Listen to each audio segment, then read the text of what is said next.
일본 참의원 선거에서 자민당, 공명당, 연립여당이 과반 의석을 여유 있게 확보한 것으로 나타났습니다. 아베 전 총리의 사망이라는 이례적인 사태 속에 승리하면서 기시다 총리는 안정적인 국정 운영의 동력을 확보하게 됐습니다. 네, 일본 현지 연결해서 자세한 소식 알아보겠습니다. 이경아 특파원.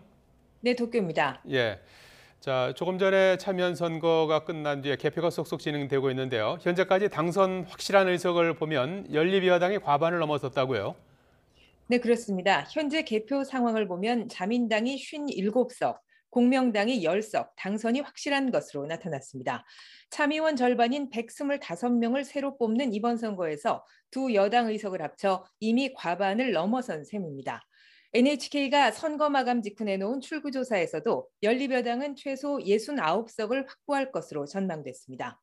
여기에 기존에 갖고 있는 여당 의석 70석을 합치면 전체 248석 중 최소 139석으로 여유 있게 과반을 넘길 것으로 예상됩니다.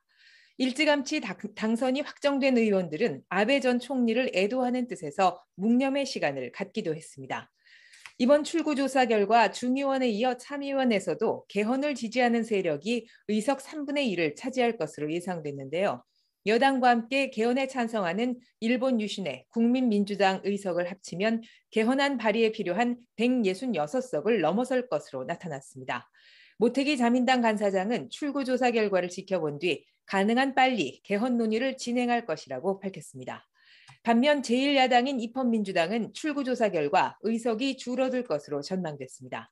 최종 투표율은 내일 아침쯤 확정될 것으로 보이는데요. 사전 투표에 역대 참의원 선거 중 가장 많은 약 1961만 명이 참여한 점 등을 볼 때 지난 2019년 선거 투표율 48.8%보다는 다소 높아질 것으로 예상됩니다. 네, 아베 전 총리의 총격 사망 후 치러진 이번 선거 결과가 일본 전국에 어떤 영향을 미칠지 궁금한데요. 일단 기시다 총리에게는 한층 자신감이 붙을 것 같죠? 네, 그렇습니다. 기시다 총리는 자민당 내에서 규모로는 네 번째인 소수 파벌의 대표입니다. 이 때문에 주요 정책 추진에 있어서 그동안 당내 주요 파벌들의 입김에서 자유롭지 못한 측면이 있었습니다. 하지만 지난해 10월 중의원 선거에서 압승한 데 이어 중간평가 성격인 이번 선거에서도 승리하면서 기시다 총리는 안정적인 국정 운영의 기반을 마련하게 됐습니다. 앞으로 3년 동안은 일본에서 전국 차원의 큰 선거가 없어 본격적인 자기 정치를 구현할 것이란 전망도 나옵니다. 아베 전 총리의 사망 이후 최대 파벌인 아베파가 자민당 내에서 영향력을 계속 유지할지도 지켜봐야 할 것 같습니다.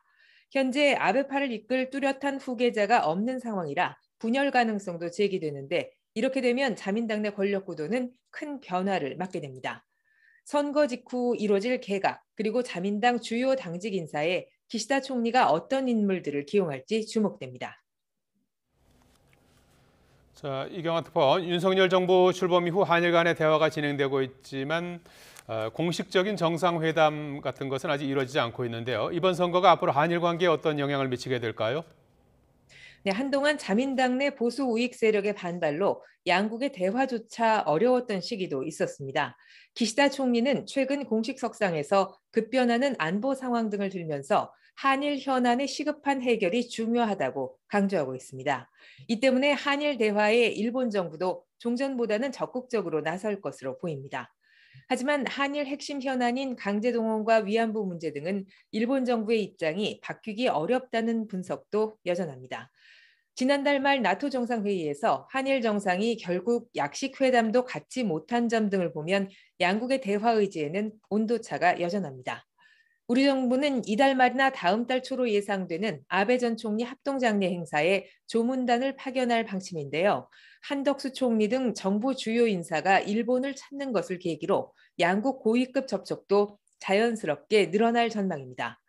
일본은 최근 첫 회의를 가진 강제동원 민관협의체의 논의 내용도 주시하고 있습니다.